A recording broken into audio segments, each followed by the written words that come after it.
Hey everyone, Nathan here, Absurd Being. Okay, so it's Husserl, finally.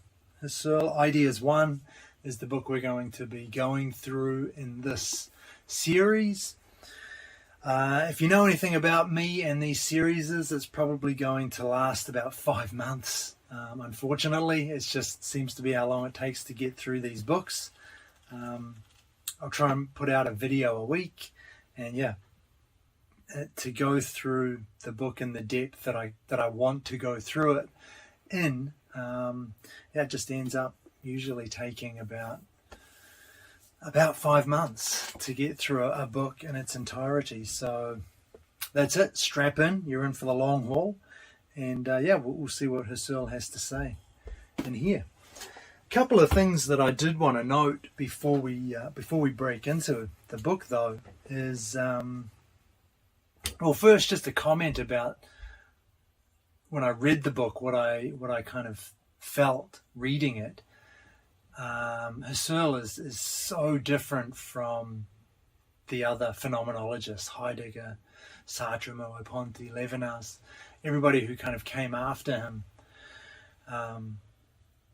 ostensibly carrying on the phenomenological tradition. It was just so different.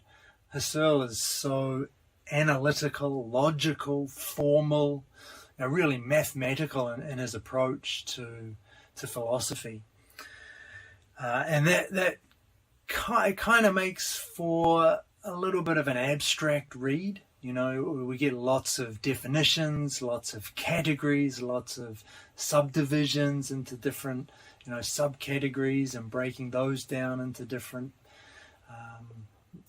groupings and so on and so forth, and connections between them. It's really rigorous, scientific, formal kind of approach to philosophy, and just totally not the approach that Heidegger ended up taking. It was that was kind of my first impression when I was reading it. And another interesting thing, I think, is that when I'm reading the later guys, Heidegger, Sartre, Merleau-Ponty, all of those authors, all of those philosophers, for me, there were multiple places in their books where I read something and was just like kind of galvanized. It's like I felt like this really resonated with me, like I was really, like they were really onto something here. And I was kind of riding on their coattails and getting a glimpse of something which, was really meaningful and really valuable. And I had those kinds of feelings at various points, and in all of those other philosophers. With Husserl, I never felt like that once. Never had that feeling like, yes, this is like, he's nailed it. This is exactly what it is this is exactly what reality is, or this is exactly what human experience is. Just didn't get it. And it will depend on your own personal preferences and your own predilections. For me, it was just too abstract. Husserl's just too far removed from genuine lived experience, and that's exactly what he was trying to do, right? He was trying to get away from that natural attitude, get away from our engagement in this, our sensory engagement, our experience in the world. He's trying to move away from that to understand, kind of, to uncover the mechanisms behind that. It just for me, it's just not the way that I don't know, maybe it's not the way that I think. It didn't quite resonate for me in the same way that the other philosophers did. I think that's definitely a very personal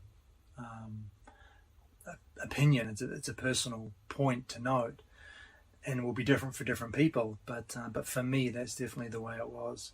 And so, given that there is such a big difference between Heidegger and Co. and Husserl, There is absolutely no need to read Husserl in order to understand Heidegger or anyone else who followed on from him. That would be my impression, I think, if I hadn't read Husserl. That just from knowing about him, that would be what I would have thought to be true. But actually, having read all of these people, including Husserl now, then I see like there is absolutely no need to get into Husserl in order to understand Heidegger, Sartre, Merleau-Ponty, all of those guys. So that's just kind of a little overview of my thoughts on Husserl and Ideas 1. In this video, we're going to look at the introduction, and then we will talk about the first chapter, Fact and Essence, of Part 1, Essence and Cognition of Essence. So, let's just get into it. Introduction. So in the introduction's quite short, just kind of setting out the terrain, getting a look at the terrain. Pure phenomenology or transcendental phenomenology is what Husserl is talking about here. And he says that it's a new way of looking at things that contrasts at every point with the natural attitude of experience and thought. So he really wants to pivot away from that kind of immersion that we have in the natural world, the way that we typically think of our experience, the way that we typically think of our lives, as being caught up in this world with these objects around us. He wants to move away from that. As he says, it contrasts at every point with that natural attitude. So he really wants to turn away from this. And that's what pure or transcendental phenomenology will be. He goes to great lengths to distinguish pure phenomenology from psychology. So he says that psychology is a science of experience.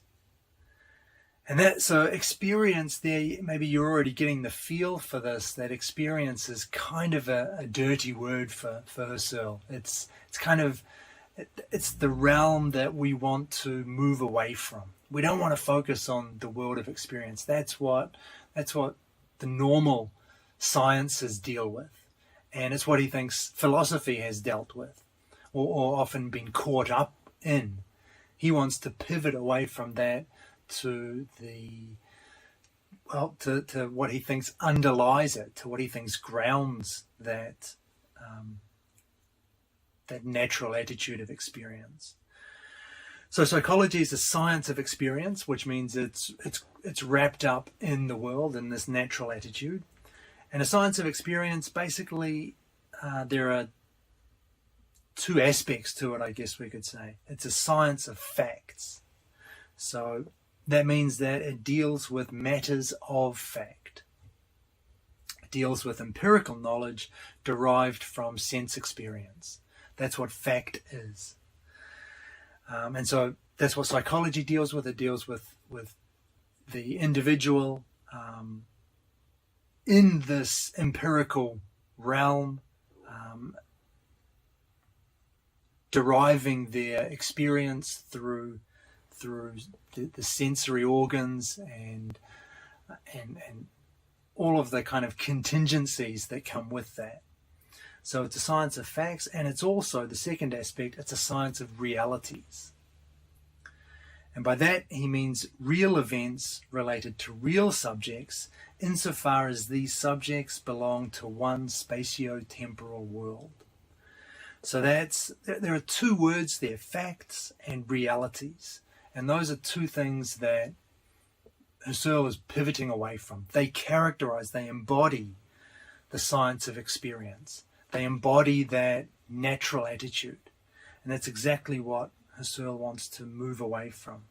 Real events relating to real subjects within a real spatio-temporal world. This is all very concrete, individual, concrete and focused on the individual, which means that we're not getting at what Husserl wants, which are fundamental, essential truths, where whatever truths we discover at that level is too high, it's too superficial to guarantee us any kind of deep, essential understanding.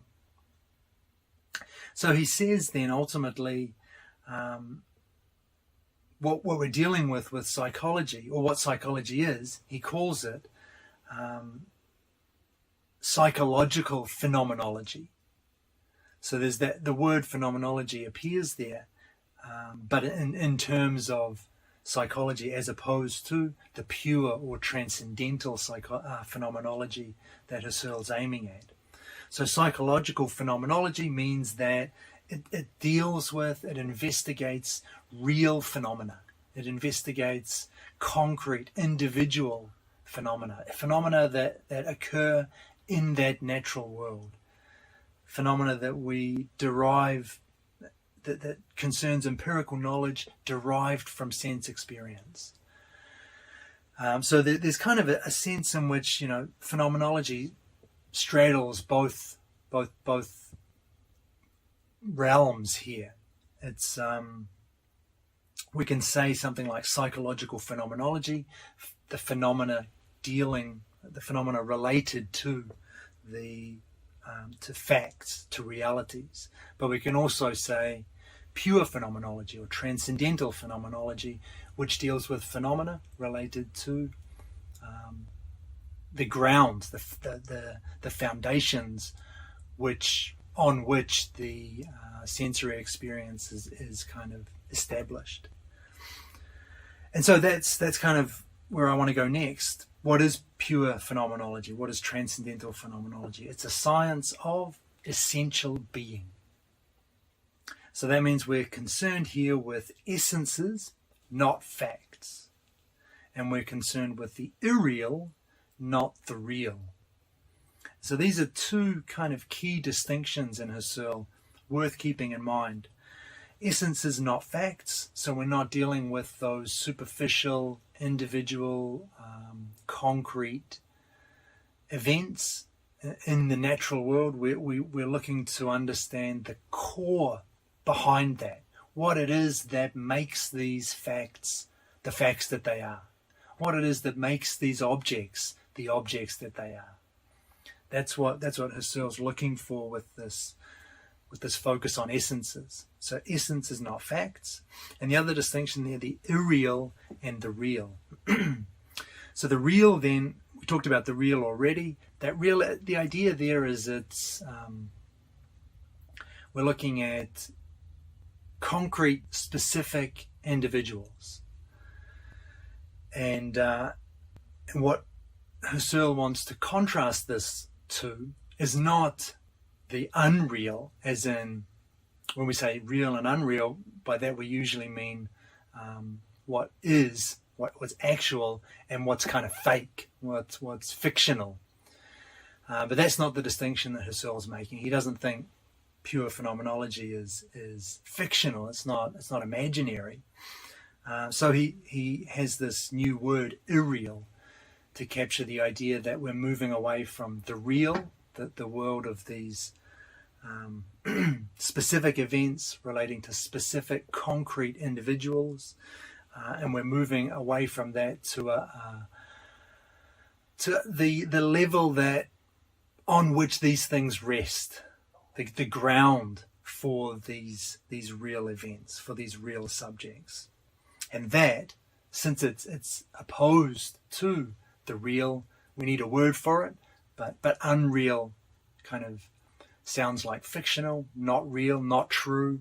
So the word irreal, I think, safeguards that this is not. It doesn't mean not real as in false. It means not real as in not concerned with that superficial level.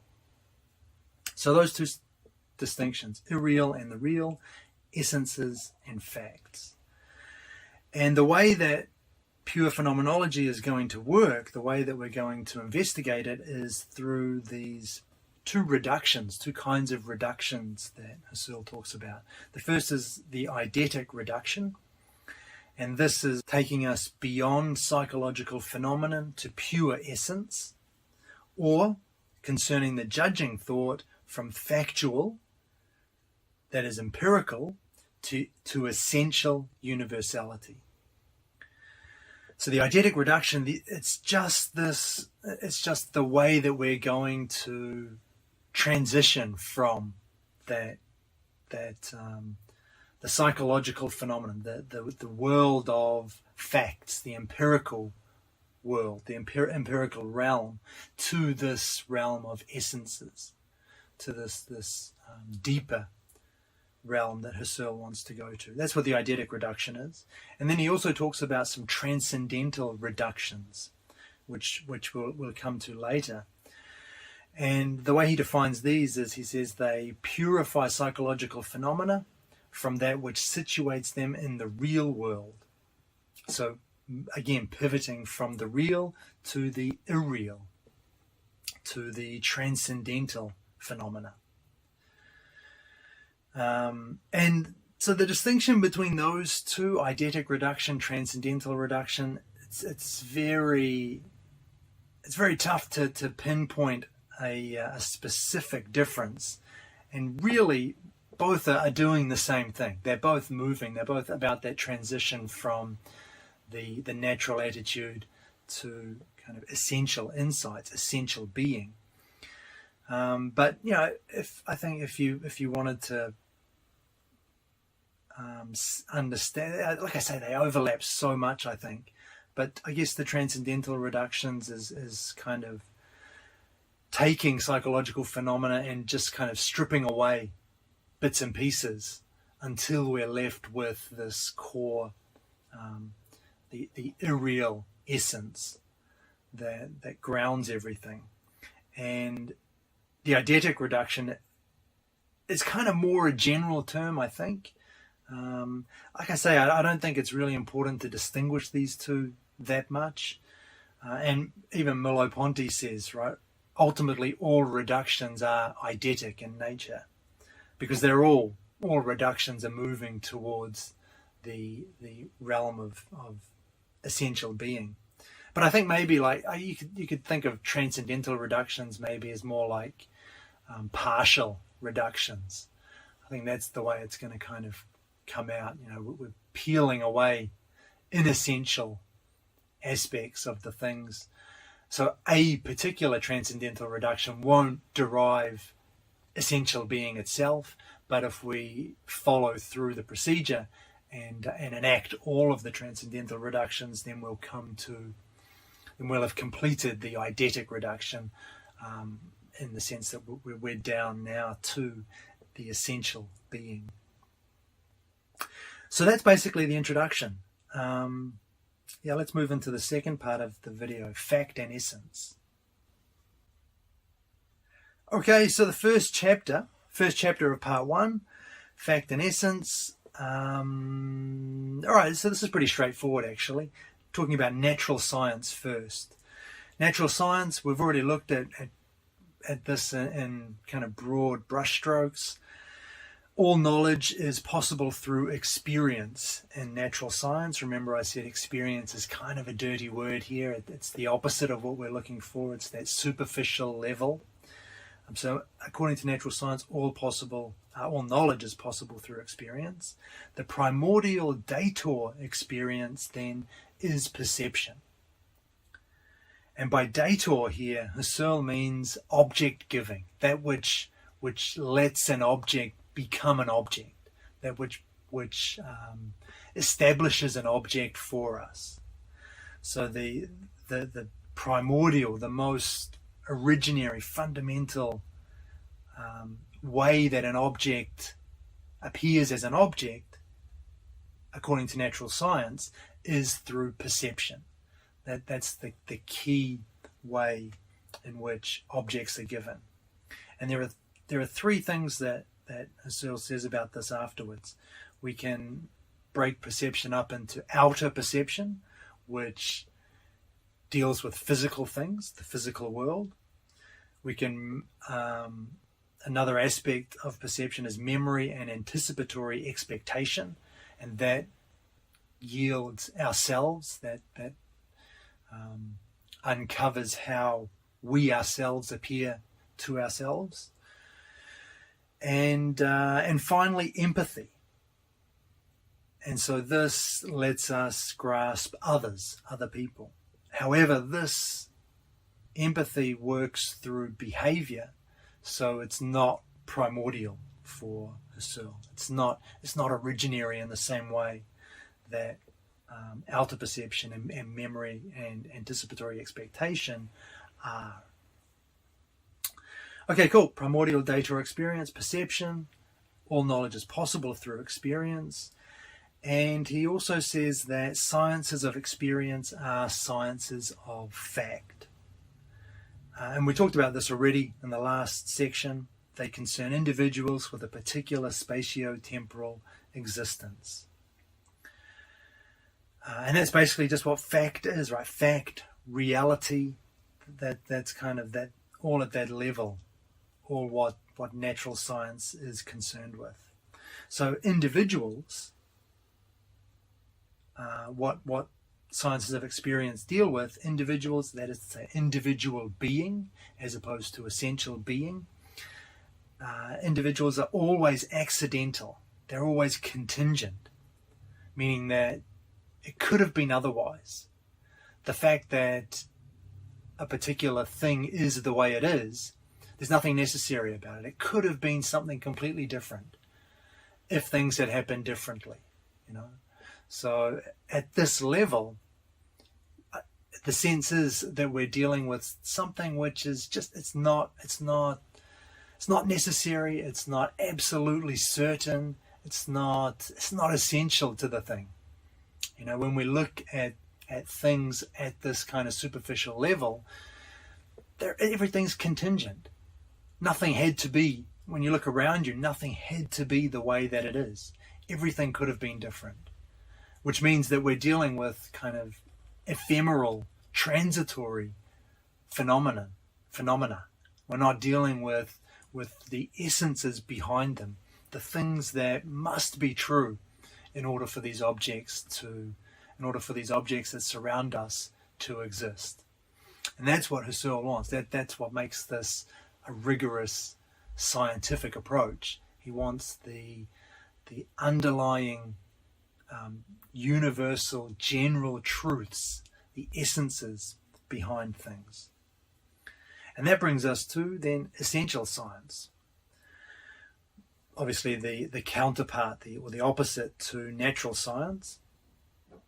So the first thing that's interesting here actually is he says this contingency we've just discovered in the natural world, this contingency reveals an essential necessity. So even though the things we discover through sense experience are contingent, are accidental, they didn't have to be the way that they are, they nevertheless, that contingency reveals an essential necessity underneath it, if we know how to look for it. And what this essential necessity is, what must be true in order for something like the contingent being to exist in the first place. So these will be essential, universal truths. And that's what essential science, that's what pure or transcendental phenomenology is out to uncover. So one example of these essential truths then would be a tone. Husserl talks about a tone sounding. And he says every tone has an essence, has something that is in order for the tone just to exist in the first place. There are many different aspects of a tone which could be different. There are many different qualities to any individual tone which you could vary and still have a tone. So we want to get rid of those qualities, those superficial qualities that don't get to what really makes a tone a tone.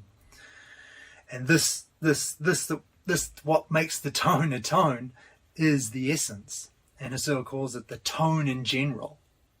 That's what underlies every tone. Underneath all of the superficial differences that mark each tone as separate from other tones and different from other tones, there is this core universal truth, this essence that marks every tone. And that's what tone in general is.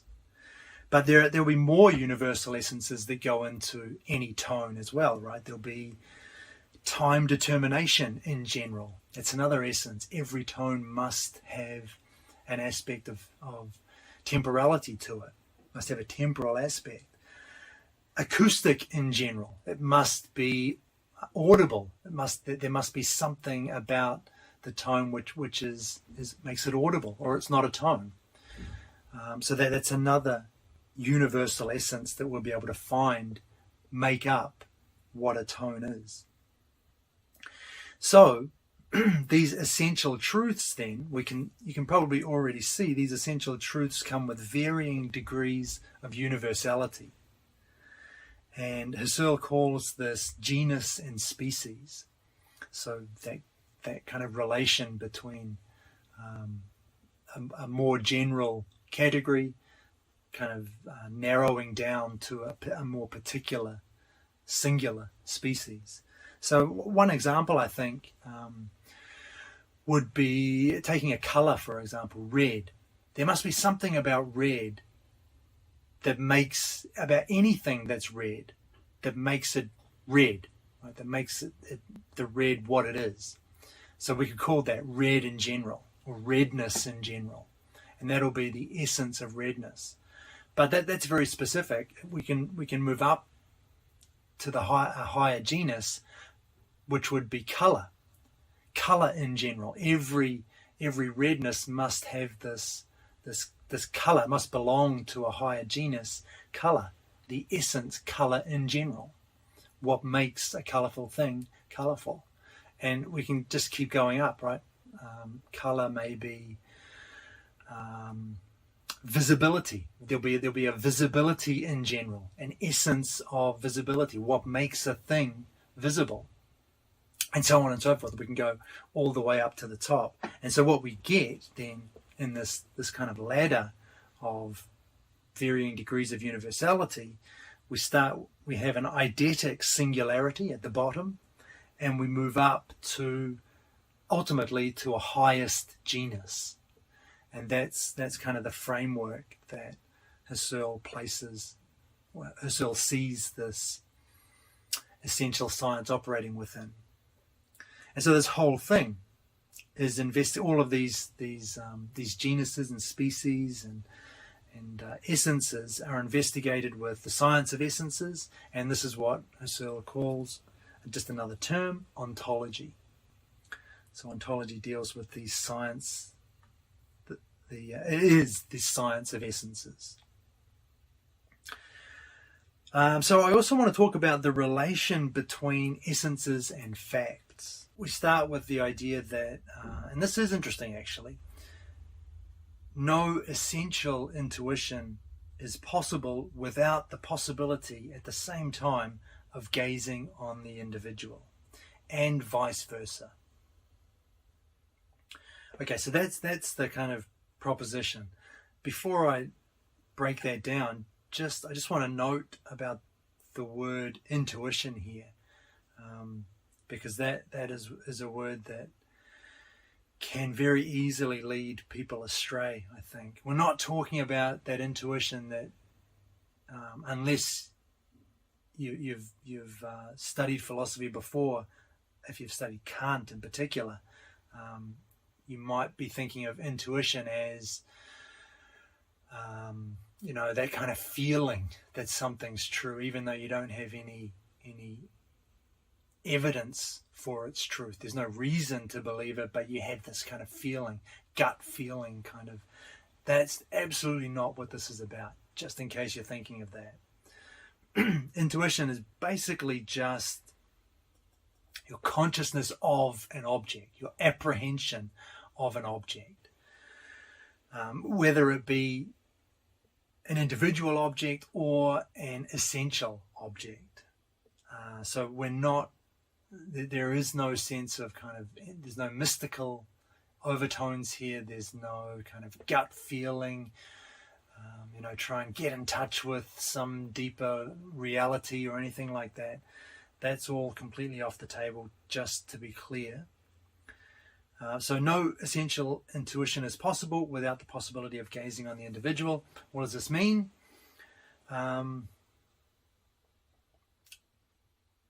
If the essence, if we're able to grasp the essence, if we're able to see the essence, then that entails the possibility of seeing the individual as well, and vice versa. If we apprehend the individual, if we have some knowledge of the individual, empirical though it will be, derived from sense experience though it will be, from that there is the possibility of progressing to the essential, to the essence underneath it, to the essence behind it. And so there is this kind of close connection between the two, right? And that kind of makes sense, right? Because we're not talking about two different things. We're talking about the one thing, just kind of a superficial understanding of what that thing is, and the deeper essential truths that make up the thing. So we're not dealing with kind of two separate realities. We're dealing with the same thing, just seen or understood at a deeper level. That's kind of the idea. So we have this interesting connection between the two. One is not possible without granting at the same time the possibility of moving to the other. And another point here is that, worth noting again, just in terms of terminology, intuitions of the individuals of fact is what Husserl calls existence, and whereas intuitions of general truths, of essences, of eidos, that is essence.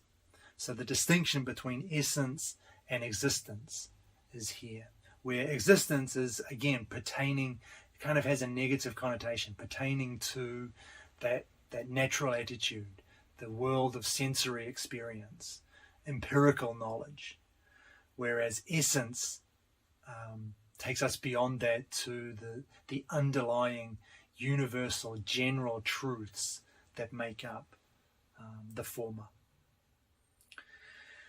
However, despite the fact that there is this connection, eidetic science is quite different from empirical science, from natural science. It proceeds according to necessary, certain knowledge, apodictic knowledge, Husserl calls this.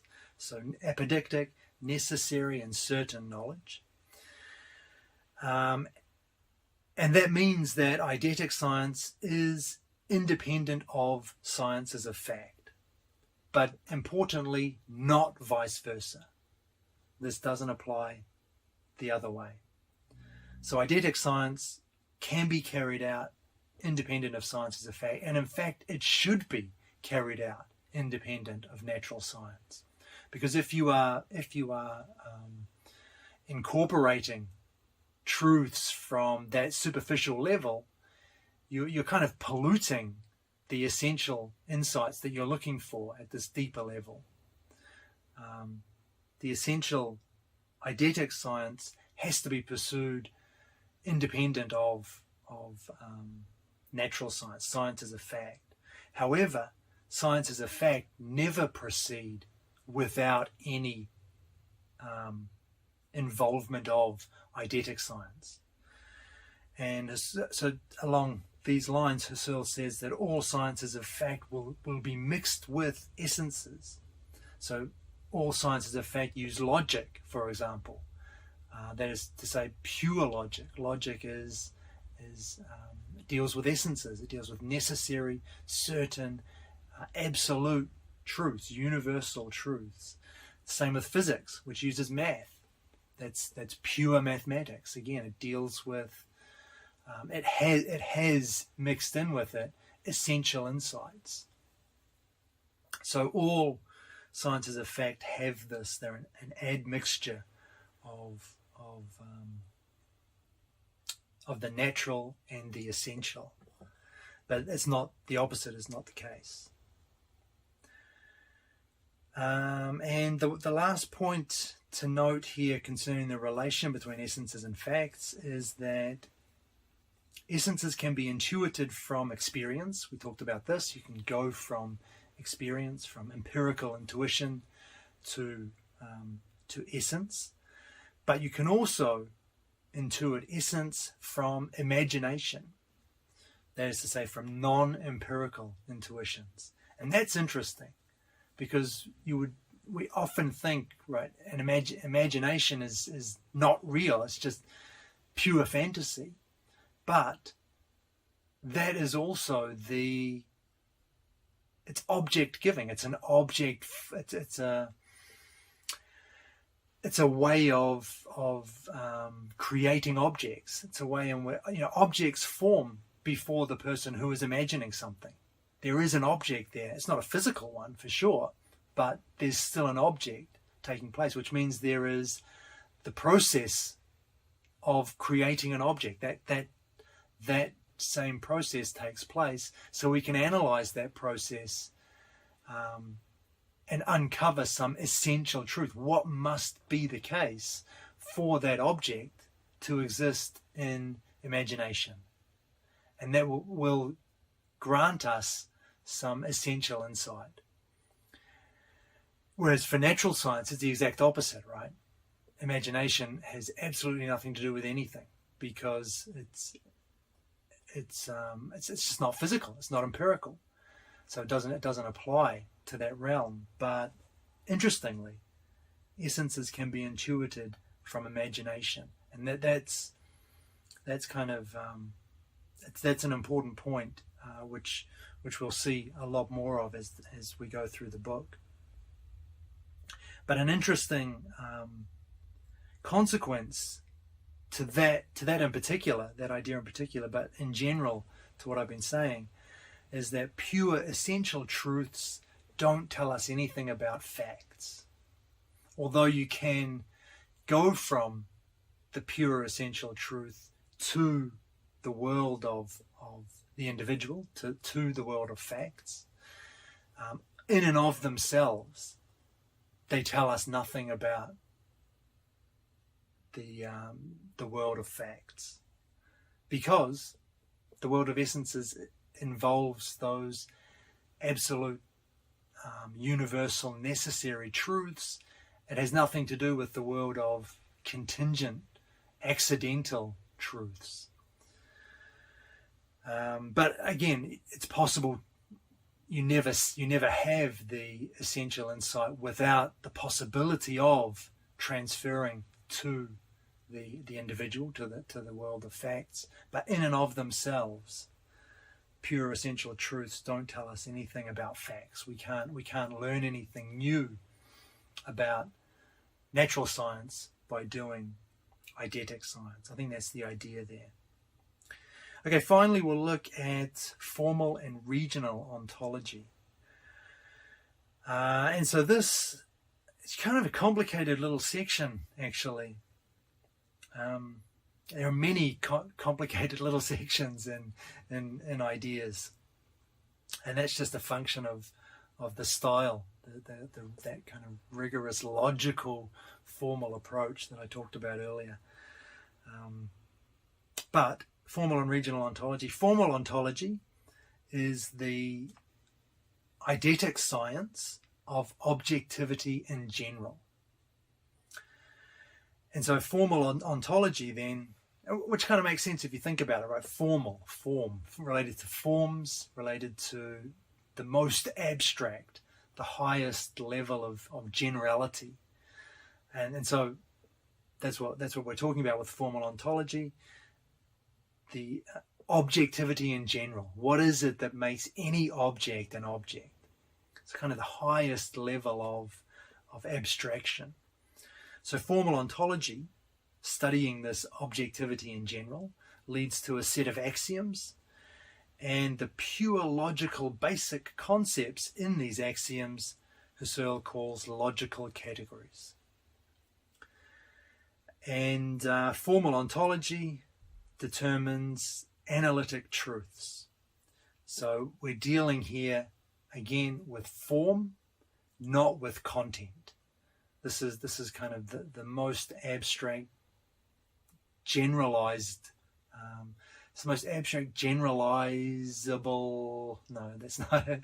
It's the most abstract, general level. So we're dealing with form, not content. Analytic truths.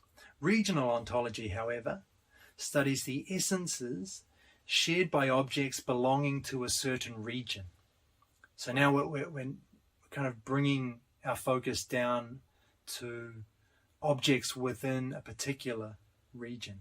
And region he defines as the highest and most inclusive generic unity belonging to a concretum. So the kind of biggest, the most all-encompassing field we can imagine, which contains specific individual objects, which kind of binds those objects together into a commonality. And the only example he gives in this section is nature. So nature is a region. All objects that belong to the natural world, nature, belong to a region. That is one region, and regional ontology then will study the essences that all of the objects belonging to the natural world share. So it's less abstract, right? It's more concrete. Still not concrete, but we've narrowed our focus down to a specific region, a specific area of focus, and so I think it seems like there must be only a finite number of regions. There can't be that many regions if we're defining it as the highest and most inclusive generic unity belonging to a concretum. It must be fairly restricted. Probably the natural world, maybe consciousness, I think, the subjective, and maybe the interpersonal as well. I'm not sure. To be honest, I'm not sure exactly how many regions Husserl imagines here. But that's the definition. Talking about objects that have some kind of some similarity, they share some similarity. Still talking about essences. Still not talking about facts, but essences that objects share in relation. The objects within this same field, within the same region, share. And so what this leads to, this is actually just kind of the inverse of, not the inverse, but it parallels what we said about formal ontology. Formal ontology led to a set of axioms. Regional ontology leads to a set of regional axioms. With formal ontology, the axioms, the basic concepts in the axioms were logical categories. With regional ontology, the basic concepts in the axioms are regional categories. And finally, again, with formal ontology, we looked at formal ontology determines analytic truths, so dealing with form, not content. Regional ontology determines synthetic truths, so what must belong to an individual object in a particular region. And this gives us then content, not form, or it focuses on content, not form. Still essential content, but more geared towards objects within that region. So I thought that was just it's useful to have that distinction in mind, formal and regional ontology. You know, Husserl's full of these kinds of distinctions. It's really almost taxonomical in its approach to philosophy, which I really find a little bit off-putting, to be honest. It's just not what I look for in philosophy. It's a little bit, it's too abstract. It's a little bit mathematical. But I mean, I'm not here to criticize Husserl. That's how Husserl saw his phenomenology. That's how he understood it. That's how he developed it, and that's what we're studying. So let's look at a summary.